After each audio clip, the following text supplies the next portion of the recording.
Béni soit Dieu. Je suis content ce soir d'être là. Je vous le dis devant mon Seigneur, c'est la vérité. Il y avait un moment que je ne suis pas venu dans cette église à Montpellier. Je suis content de voir le frère Fournier, Clément, Marion, Lionel, tous les frères, hein, et les sœurs aussi. Il est bon d'avoir la communion entre nous.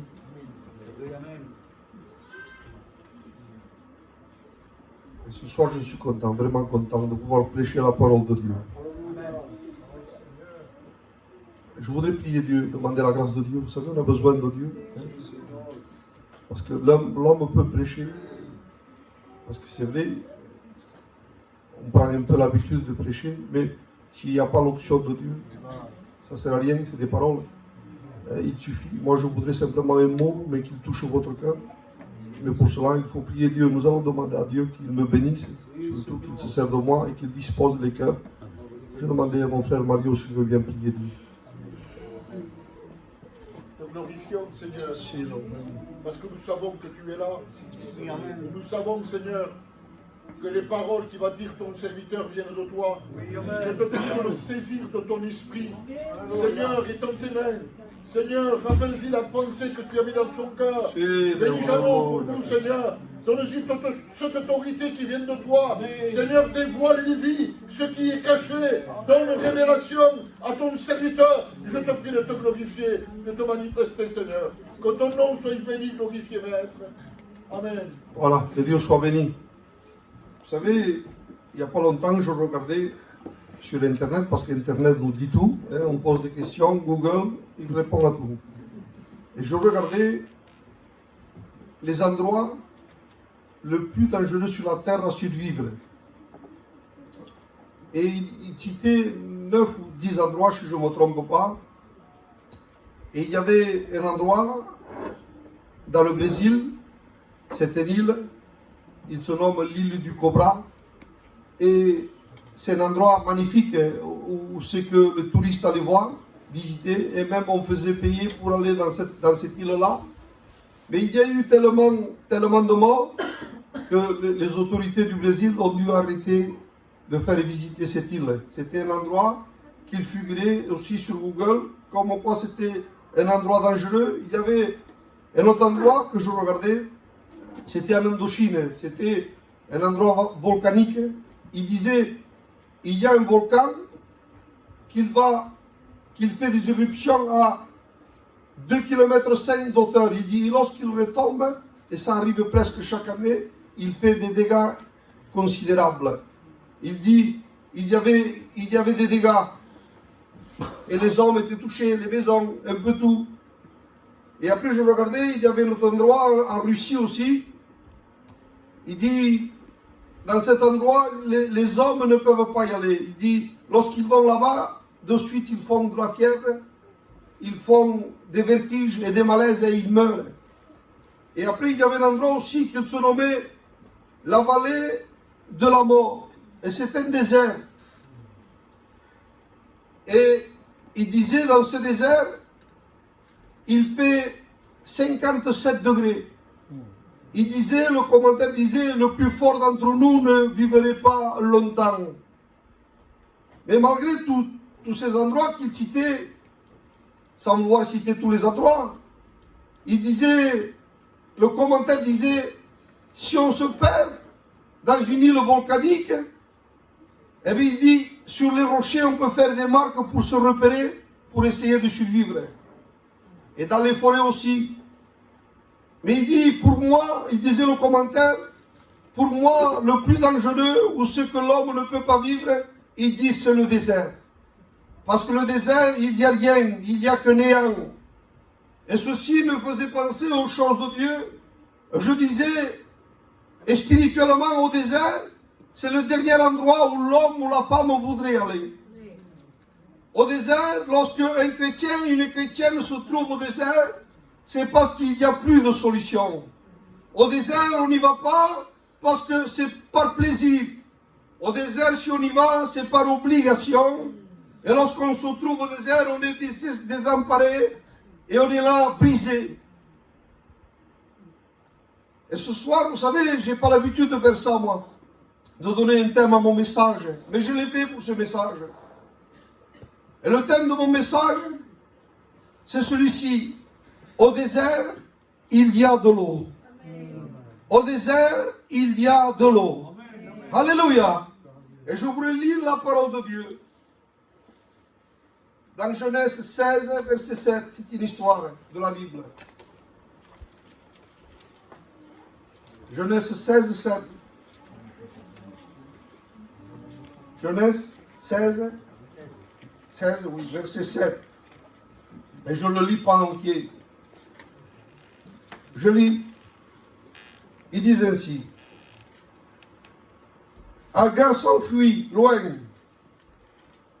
Et l'ange de l'Éternel la trouva près d'une source d'eau dans le désert, près de la source qui mène sur le chemin de Shur. Il dit Agar, servante de Sarah, d'où viens-tu et où vas-tu? Il répondit, je me suis enfui. Et on dit Amen parce que c'est la parole de Dieu.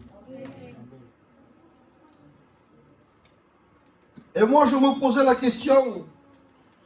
Je disais, mais Agar, pourquoi tu es au désert? Si tu es au désert, c'est parce que il y a des circonstances de la vie qui t'ont amené au désert. Parce qu'au désert, on n'y va pas par plaisir. Et Agar pourrait nous répondre, et je puis regarder la parole de Dieu. Mais Agar, pourtant, tu étais là avec Abraham, avec Sarah. Apparemment, tu étais bien. Il y avait un moment que tu étais avec eux. Et même qu'ils se sont servis d'Agar. Parce qu'avec le respect que je dois, Sarah ne pouvait pas avoir d'enfant. Et je ne voudrais pas trop rentrer dans les détails, mais vous pouvez la lire dans la Bible. Mais ils se sont servis d'Agar pour avoir un enfant d'Abraham. Mais pourtant, tu as fait ton travail, Agar. Ils se sont servis de toi pour avoir un enfant d'Abraham. Et alors pourquoi? Il dit, je me suis enfui. Il s'est enfui à cause de Sarah. Mais comment? Qu'est-ce qu'il s'est passé? Il dit, Sarah, lorsqu'il a vu que, avec le respect que je vous dois, qu'Agar attendait un enfant, il a été jalouse. Mais je me suis dit, mais qu'est-ce que ça veut dire ça? Et je parle avec mon cœur ce soir. Et je ne voudrais pas être maladroit, mais je le dis. Il y a des personnes, parce qu'ils ne peuvent pas avoir une chose ou un poste. Comment m'expliquer? Si c'est Fourni le responsable de l'église, eh bien ça ne va pas. Si c'est pas moi, je ne suis pas d'accord avec lui. Et ça, malheureusement, je le dis, on le voit au milieu de nous. Il y a des personnes qui veulent un poste de force. Et moi je dis, si Dieu ne le donne pas, il faut l'approbation de Dieu. Et il y a des personnes, si c'est pas moi, je ne veux pas que ce soit le frère Raymond. Mais moi je dis, si Dieu m'a choisi à moi, pourquoi Raymond voudrait prendre ma place? Parce qu'une place, c'est Dieu qui la donne. Quel qu'il soit la place, dans tous les domaines, je parle. Mais Agar, il fuit au désert. Parce que Sarah, il voulait avoir un enfant. Il la donne à son mari Abraham, mais lorsqu'il a l'enfant, il ne l'en veut plus. Il la maltraite à tel point qu'il fuit au désert. Et je dis malheureusement, mais c'est comme ça. Et je ne voudrais pas être maladroit, mais je le dis. Ça arrive au milieu de nous. Ça m'est arrivé à moi, que je vous prêche la parole de Dieu. J'ai été blessé. J'ai passé par un désert. Il y a des frères et des sœurs des fois. Et heureusement que ce n'est pas partout. Et que ce n'est pas tous les frères ou toutes les sœurs. Mais qu'à cause d'un frère, à cause d'une sœur, on se voit au désert. Moi je dis c'est malheureux, un frère, une sœur, il est là pour nous relever. Parce que la Bible dit prier les uns pour les autres. Mais à cause d'un comportement, à cause d'une parole, tu peux te trouver au désert. Je vous le dis devant mon Dieu, j'ai pleuré pendant 1 mois et demi. Je me levais à 3-4 heures du matin. J'allais en bas de chez moi et je pleurais. Et j'entendais ma femme en haut qu'il était en train de pleurer et prier pour moi. Un chrétien n'est pas fait pour se juger. Un chrétien n'est pas fait pour se blesser. Parce que la Bible dit, allons et tu enlèves la langue. Que ceci ne arrive pas au milieu du peuple de Dieu. Un chrétien est fait pour s'encourager. Qu'il est bon lorsqu'on a besoin d'un frère, d'une sœur. Un jour, j'étais fatigué spirituellement parlant. Je rentre à l'église. Et un frère m'a mis la main sur l'épaule. Il m'a dit, Jeannot, j'ai besoin de toi ce soir. Vous savez ce que je fais avec ce mot qu'il m'a dit? Je me suis mis à pleurer toute la réunion. Je dis, Seigneur, je suis fatigué, il a besoin de moi. Une parole de foi d'un frère, d'une sœur, et ça nous donne de la force. Que nos regards ne soient pas un regard pour juger, mais que ce soit un regard pour relever. Oui. Moi, je ne sais pas quel est ton désert. Je ne sais pas quelle est la situation qui t'a emmené au désert. Parce qu'aussi, ça peut être ton comportement, ça arrive. Parce que des fois, on juge les autres, mais des fois, c'est toi-même.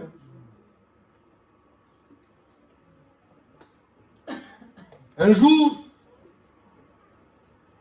Jésus parle avec les disciples. Et je le dis avec mes mots. Il dit, voilà, le berger sera frappé, vous serez dispersés. Ça ira mal dans un sens.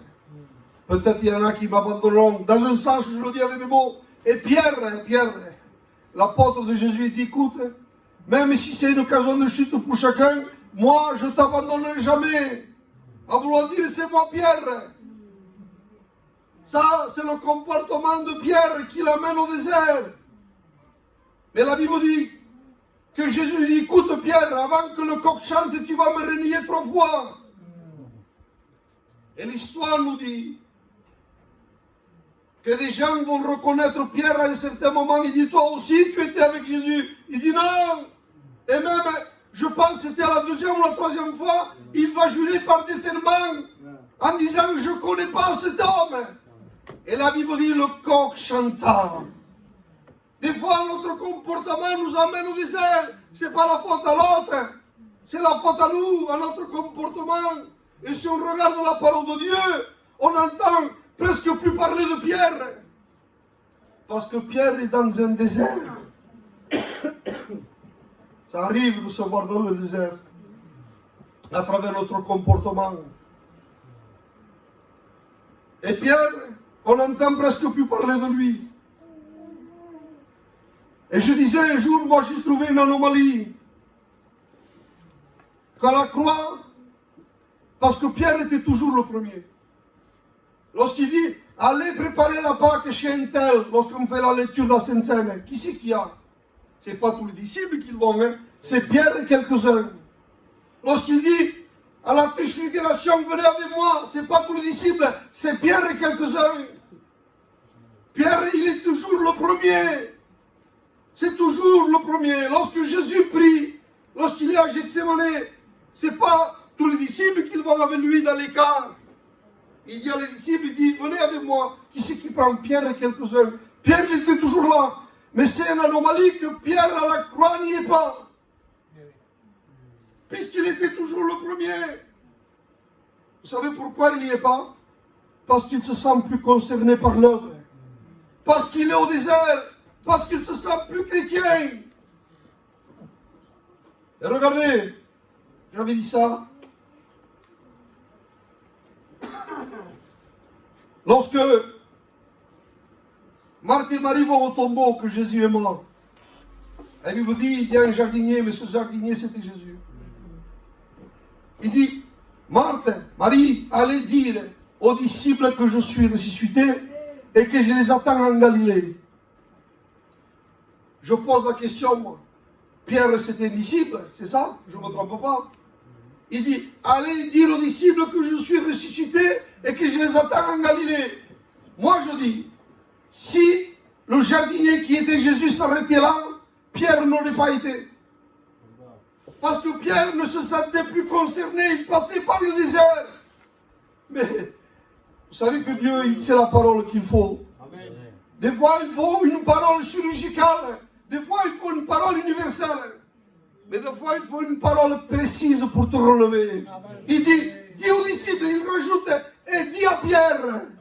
Il savait qu'il fallait une parole spéciale parce que Pierre est au désert. Il dit, dis aux disciples, mais dis à Pierre. Amen.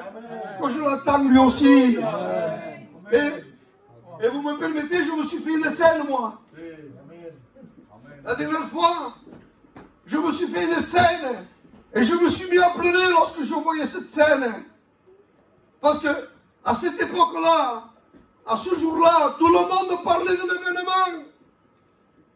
Jésus est mort. Et celui qui est ami de Jésus, ils vont le tuer. Tout le monde avait peur. Et les disciples, ils étaient dans une maison tous ensemble parce qu'ils avaient peur, ou sinon chacun était dans sa maison. Et Marthe, il tape à la porte. C'est la scène que moi j'ai vue. C'est pas biblique, mais je le dis avec mon cœur, je l'ai vu comme ça. Dieu me l'a fait ressentir comme ça. Il tape à la porte. Et là, les disciples, ils avaient peur. Non, c'est moi, ne craignez rien, c'est Marie. Ils ouvrent la porte, ils referment de suite. Il dit, ne craignez rien. Ne craignez rien. Jésus est ressuscité. Mais moi, lorsque j'étais en contact avec Dieu, je voyais ça. Vous savez, je voyais les disciples ensemble. Mais Pierre, je ne le voyais pas ensemble, je le voyais assis sur une chaise tout seul. Ça, c'est ma façon de voir les choses. Parce que les disciples entre eux, je devais parler, ils étaient comme nous. Tu as vu Fournier ce qu'il a fait? Il a dit qu'il n'abandonnerait pas, c'est lui le premier. Il devait en parler entre eux, les disciples. Et Pierre devait être dans son coin. Et lorsque Marie va annoncer la bonne nouvelle, ne pleurez pas. Régissons-nous, le maître est vivant. Il vous attend en Galilée. Moi, je crois que Pierre a baissé la tête. Et à un certain moment, Marie se tourne vers Pierre. Il dit, Pierre, à toi aussi il t'attend. Même si tu es dans ton désert, au désert, il y a de l'eau. Si tu es dans un désert, Dieu veut te relever. Dans le désert, il y a une parole de Dieu. Oui, parce que Dieu nous relève. Dieu nous fortifie. Alléluia. Je ne sais pas qui t'a poussé à ton désert. À cause peut-être de ton comportement. Je ne connais pas la situation. Mais dans le désert, il y a de l'eau. Lorsque les gens sont au désert, vous savez ce qu'ils cherchent? De l'eau. Lorsqu'un chrétien est dans le désert, il cherche le Seigneur. Même un païen, regardez, je ne voudrais pas être long. J'ai été il n'y a pas longtemps à Montpellier, visiter des malades avec ma femme. Et j'ai été voir quelqu'un qui était au coma. Et je suis descendu, où c'est qu'ils m'ont fait aller les gens de l'accueil. Donc il était au coma. Et lorsque j'étais devant la porte, j'ai sonné. J'ai dit, je suis pasteur. Il dit, non, non, vous ne pouvez pas rentrer. J'ai dit, est-ce qu'il y a quelqu'un de sa famille? Il dit, oui, il y a sa fille. J'ai dit, faites-la sortir s'il vous plaît, je vais lui parler. C'était une païenne. Une païenne, vraiment païenne. Je ne voudrais pas rentrer dans les détails, mais je vous dis une païenne. Et lorsqu'il est sorti, vous savez ce qu'il a fait? Il a éclaté en pleurant. Rien que de nous voir, moi et ma femme. Il a pris ma femme en pleurant. Et il disait, avez-vous vu mon fils là-haut? Parce qu'il avait un garçon de 9-10 ans. Et ce garçon, il devait, parce qu'il avait peu pour aller voir sa mère, il devait l'enfermer dans le lavabo, parce que le petit avait peur, parce qu'il ne pouvait pas rentrer avec elle.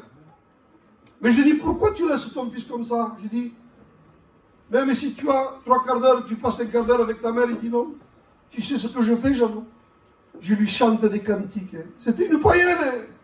Je lui chante des cantiques et je parle de Dieu. Dans le désert, tout le monde cherche l'eau. Dans le désert, tout le monde cherche Dieu. Oui, parce que Dieu est bon. Dieu a toujours une parole pour nous consoler, pour nous fortifier. Au désert, il y a de l'eau, il y a Jésus. Quel qu'il soit ton désert, quel qu'il soit ton problème, parce qu'il y a des problèmes dans la vie chrétienne. Si ce soir, je demanderais de témoigner, d'expliquer chacun son épreuve, son désert, on en aurait pour un moment. Chacun à sa façon et chacun à son degré. Mais je dis, dans le désert, il y a de l'eau. Amen. À un moment donné, il dit que les 3 amis de Daniel, ils passaient aussi par la difficulté. Il dit, ils vont prendre ces hommes, ils vont les mettre dans la fournaise. Ils chauffent la fournaise 7 fois plus. Ils devaient se dire, on va mourir, on va périr. Ils devaient avoir du souci. Ils étaient dans un désert. Et à un moment donné, ils rentrent. Et là, on les ferme. La fournaise est là, bien chauffée, pour les brûler, pour qu'ils meurent. Et là, le roi, il regarde et il voit 4 personnes à la place de 3. Il dit, arrêtez tout. Mais la fournaise était en train de marcher. Et la Bible dit, ils vont sortir intacts. Même si tu passes par le désert, avec Dieu, tu seras intact. Il dit, ils vont sortir. Et lorsqu'ils vont sortir, moi ça m'a touché. Il dit, il y en avait 3 lorsqu'ils sont rentrés. Ils envoyaient 4. Lorsqu'ils sortent, ils sont encore 3. Pourquoi? Jésus reste dans la fournaise. Lorsque tu passeras par l'épreuve, il t'attend là-bas. Pour te relever. Amen. Dans le désert, il y a de l'eau. Alléluia. Oui. Mais ce n'est pas parce qu'on passe par le désert qu'on n'y arrivera pas. Qu'on ne va plus s'en tirer. Vous savez que des fois, lorsque l'homme ou la femme est faible parce qu'il passe par le désert, par le problème, il y a des gens qu'on les pointe du doigt, on dit il n'arrivera pas. C'est fini pour lui, c'est fini pour elle. Regardez. Le désert ne veut pas dire que tout est fini. Ou que tu es incapable de remonter la pente. Regardez, je lis ça. Et je l'ai lu, et je vous le lis. Il dit, être découragé, avoir le sentiment d'être bloqué, ne signifie pas que vous êtes nul ou incapable de réaliser votre projet, ou pas assez compétent, ou pas assez motivé. Mais ça signifie simplement qu'en ce moment-là, pour diverses raisons, vous ne courez pas aussi vite qu'auparavant. Même si on ne court pas, même si on est dans un désert, moi je dis au désert, il y a de l'eau. Parce que Dieu est capable de nous faire remonter la pente. Dieu est capable de nous sortir dans le désert. Depuis toujours, Dieu a trouvé une solution à celui qui est dans le désert.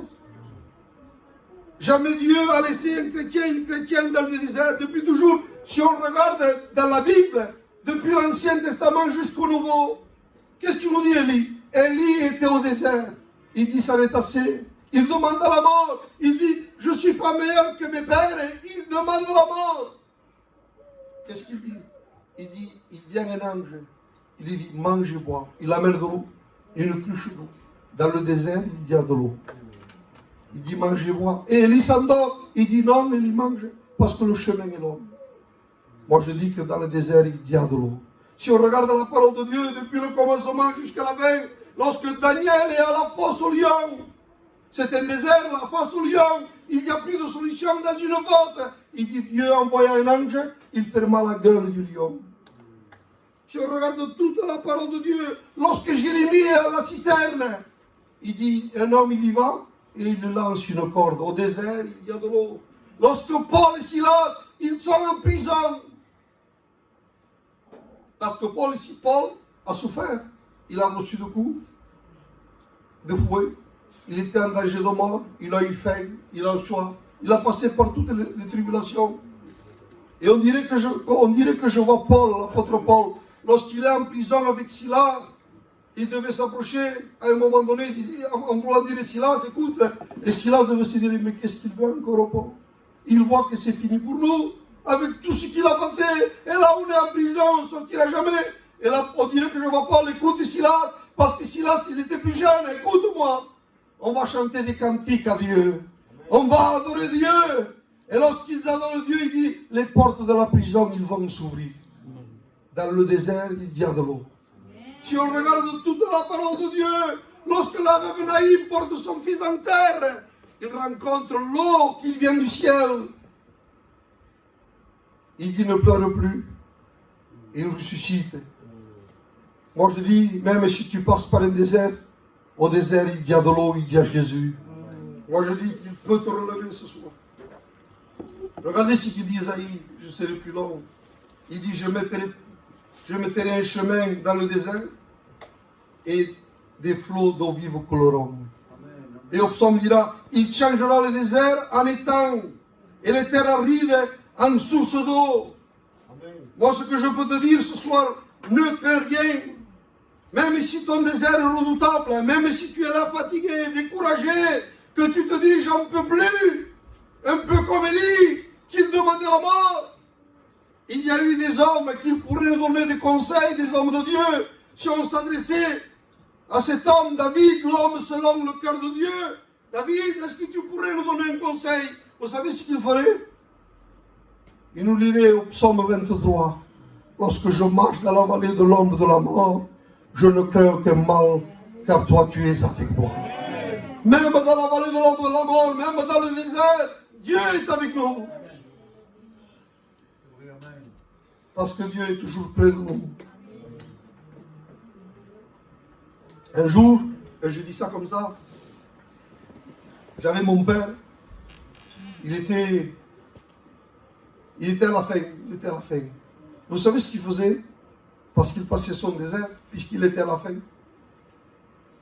Et il disait à ma mère, parce que ma mère c'est une chrétienne de longue date, il y a plus de 50 ans qu'il est baptisé.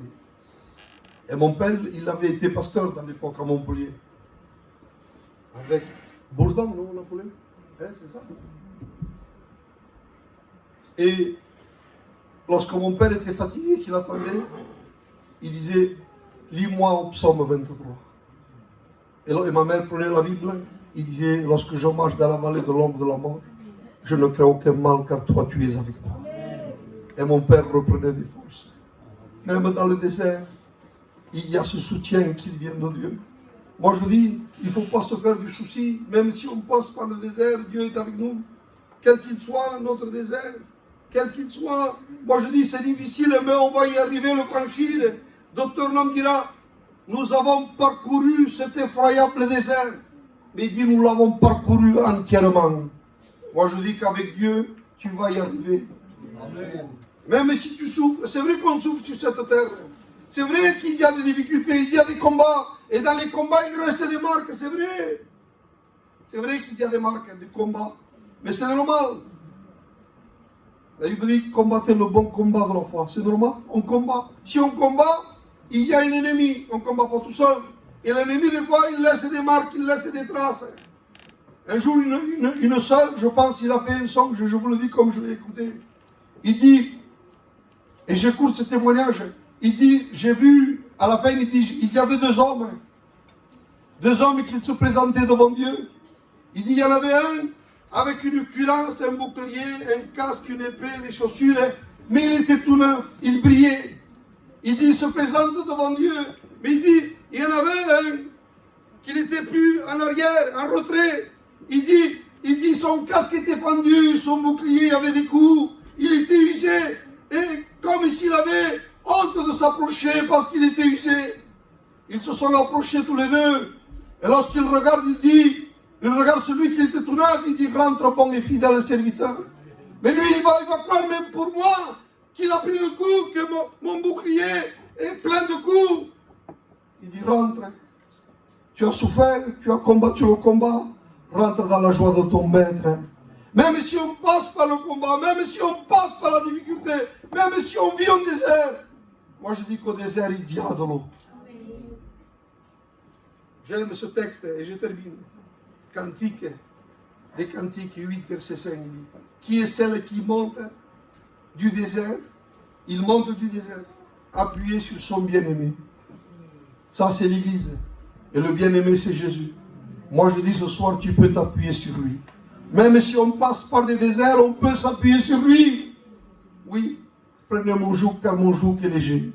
On peut s'appuyer sur lui, oui. Parce que Dieu voit tout. Il voit, lorsque nous sommes dans notre désert, Dieu nous voit. Je termine. Il dit, Agar était dans le désert. Mais dans ce désert, dans ce chemin, il y avait un puits qu'Agar s'est arrêté pour boire. Et ce puits s'appelait Loki Roi. Mais qu'est-ce qui signifie? Il dit, au vivant qu'il te voit. Ça veut dire que Dieu te voit. Même si tu es dans ton désert, que tu n'as plus de force. Moi je dis, Dieu te voit. Je termine en vous lisant un texte de la parole de Dieu. Parce que le peuple de Dieu, un jour, est dans le désert. Il est là, découragé. Regardez ce qu'il dit. Il l'a trouvé dans une contrée déserte. À propos, il parle du peuple de Dieu. Dans une solitude effroyable avec des hurlements. Il dit, il les a entourés. Il les a pris, il a pris soin d'eux. Il les a gardés comme la prunelle de ses yeux. Même si tu es dans un désert, Dieu veut t'entourer, il veut te protéger. Amen. Il suffit de lever nos yeux vers les montagnes. D'où me vient le secours? Le secours me vient de Dieu. Amen. On va s'incliner tous ensemble. Je vais demander aux frères s'ils veulent jouer une mélodie.